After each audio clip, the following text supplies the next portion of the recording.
हो ते तर बरोबर. जी आज महाराष्ट्राचे नवीन मुख्यमंत्री शपथ घेत आहेत, सोबत उपमुख्यमंत्री देखील शपथ घेत आहेत.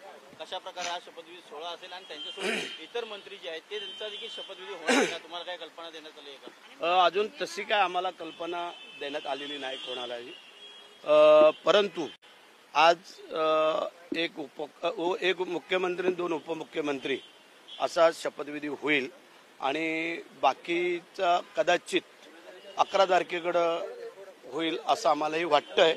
कारण आज जो पंतप्रधान साहेबांनी जो वेळ दिलेला आहे तो थोडा कमी आहे असं म्हटलं जात आहे की त्या वेळेमध्ये एवढ्या लोकांचे सगळ्यांचा शपथविधी उरकणार नाही, म्हणून कदाचित आज तिघांचा होईल आणि बाकी मग 11 तारखेला होईल. 11 तारखेला जो शपथविधी होईल, मंत्रिमंडळाचा विस्तार होईल, त्या मंत्रिमंडळामध्ये किती मंत्री असणार, शिवसेनेच्या वाटेला किती मंत्रिपद येणार, त्याची चर्चा स्वतः शिंदेसाहेब, फडणवीस साहेब हे करतायत आणि प्रत्येकाला असं वाटतं की आपल्या पक्षाला जास्तीत जास्त मंत्रिपदं मिळावीत आणि त्या अनुषंगाने साहेबांची चर्चा चालू आहे आणि मला वाटतं ते योग्य प्रकारे होईल असं आम्हाला वाटतं. शिवसेनेला किती खाती मिळतील? शिवसेनेला काही मोठी वजनदार खाती हवी आहेत, त्यापैकी कुठले खातं त्यांना मिळेल? वजनदार खाती सगळीच आहेत तसं पाहायला गेलं तर, आणि त्यामध्ये तो सर्वोच्च अधिकार सन्माननीय शिंदे साहेबांना आम्ही दिल्यामुळे शिंदे साहेब जे करतील ते पक्षाच्या हितासाठी करतायत आणि त्यासाठी मला वाटतं योग्य खाती घेतील आणि सगळं ते व्यवस्थित चालेल. विषय संपलाय का? गृह खातं शिवसेनेकडनं गृह खात्यांची मागणी केली जात होती, गृह खाते शिवसेनेला मिळते का? बघा, प्रत्येक पक्ष आपापल्या परीने मागणी करत असतो. चर्चा करून त्यातून जे काय ते सोडवलं जाईल आणि त्याच्यामध्ये योग्य खाती प्रत्येकाला दिली जातील.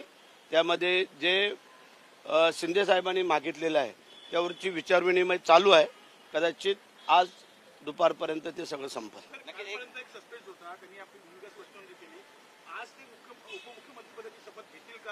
एक तासाभरामध्ये हे सगळं क्लिअर होईल, कारण आम्ही पण रात्री उशिरापर्यंत होतो, चर्चा करत होतो. साहेबांनी सांगितलं काय आहे, काही गोष्टी जर पुढे चांगल्या करायच्या असल्या तर थोडा विचार पण करावा लागतो आणि आतापर्यंत साहेबांनी सगळं तो परी व्यवस्थित विचार केल्यामुळेच इथपर्यंत आम्ही सर्व लोक आलेलो आहोत.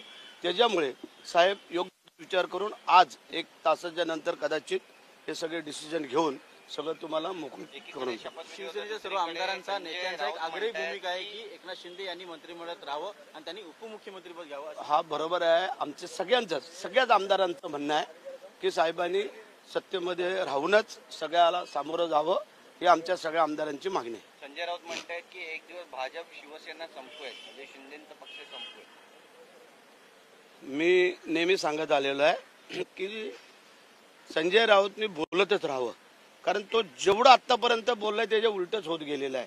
त्याच्यामुळे आता कोण संपल आणि कोण राहील हे जनतेने दाखवून दिलेलं आहे की जे एकट्या शिंदे साहेबांनी एवढ्या 60 सीटपर्यंत आम्हाला नेऊन पोचवलं, हे संजय राऊत जे काही डोळे झाकलेत किंवा काय, हे तुम्ही पण त्याला विचारायला पाहिजे की मग ही संपलेली शिवसेना 60 पर्यंत गेली का तुम्ही कितीपर्यंत आलात, हे तुम्ही पण त्यांना विचारा आणि दूध का दूध पाणी का पाणी होऊन जाऊ द्या.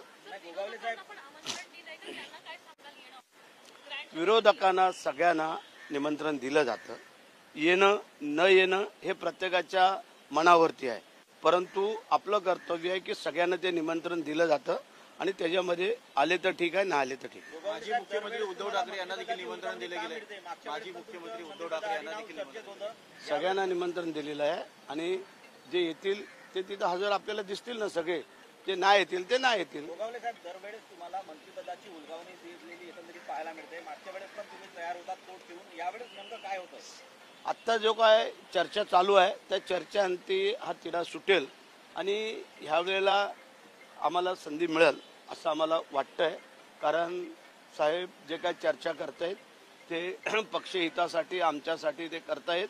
कारण आपले सवंगडी सोबती जर जास्तीत जास्त सत्तेमध्ये आले तर पक्षाची पण उन्नती होते. कारण पक्षवाढीसाठी पण प्रत्येकजण आपापल्या परीने प्रयत्न करत असतो आणि त्या अनुषंगाने साहेब विचार करतायत. तुम्ही मंत्रिपदाची शपथ घेणार काय मग? संधी आली तर घेणार, संधी दिली तर अजितदादा तिकडून म्हणतायत की कोणी शपथ घेऊ नको घेऊ पण मी शपथ घेणार आहे. तो आता त्यांचा व्यक्तिगत प्रश्न आहे. नाही, तो त्यांचा व्यक्तिगत प्रश्न आहे. कारण गेले अनेक वर्ष दादा सत्तेमध्ये असल्यामुळे त्यांना काही अनुभव आहेत आणि त्याच्यामुळे ते जे काय बोलतंय ते त्यांचा वैयक्तिक प्रश्न, त्याच्यावर आम्ही बारकाई नाही करणार.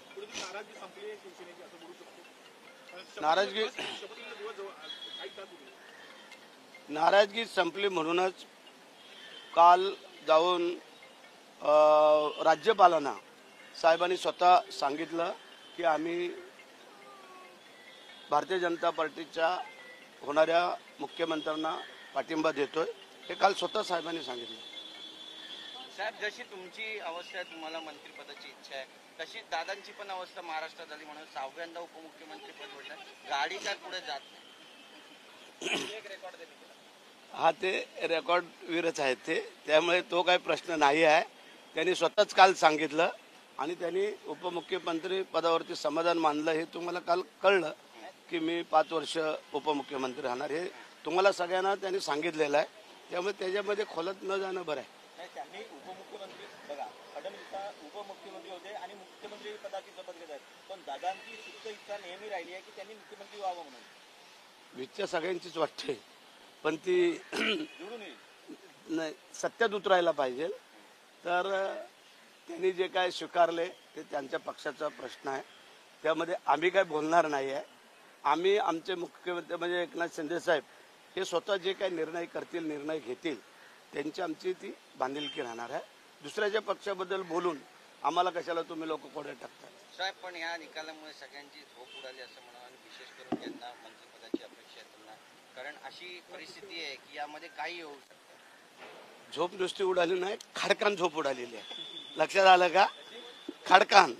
तर त्याचं कारण की आपण पाहिलं की जे अगदी हवेत तरंगत होते ते एवढे खाली जमिनीवर आलेत, एवढे आलेत की जमिनीच्या खाली परत त्यांचे 1 फूट पाय गेलेत का काय असं वाटायला लागलं.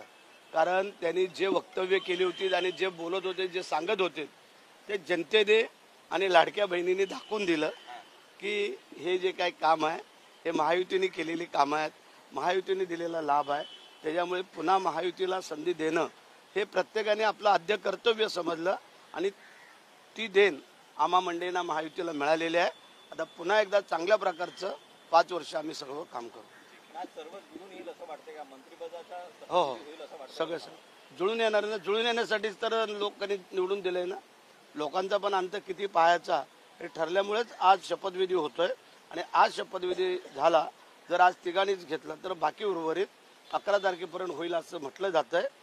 किंवा आज दुपारपर्यंत जर काही तसे निरोप आलेच काही पक्षाच्या आम्हा मंडळींना, तर आमच्या सगळ्यांची त्याप्रमाणे तयारी आहे. कोट तयार आहेत, पण ते जरा आजचा शब्द थांबव ना, जरा घातल्यानंतर मग तू बघ ना काय आणि काय नाही ते.